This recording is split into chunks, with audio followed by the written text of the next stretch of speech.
at the end of last year, 2020, I published a series of stories in Medium called The Transformation.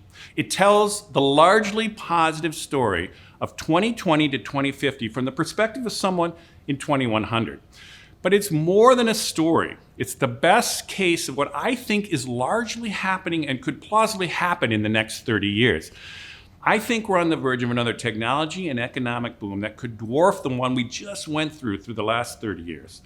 It may be not just a long boom, a second long boom too, but a societal transformation. And in fact, we could be making great progress on all four of the era's challenges that I mentioned beginning, including like climate change. By 2100, if we have solved climate change, and when I say solved, I mean mitigated the worst excesses and successfully adapted to kind of live in a thriving way. If we get through that, we actually will probably have gone through something that's closer to a civilizational change. The era from 1980 to 2100, that period may be understood as something comparable to the Enlightenment. And in many ways, it might supersede it in every way. That's ultimately why I called this whole project The Transformation, to make that direct parallel.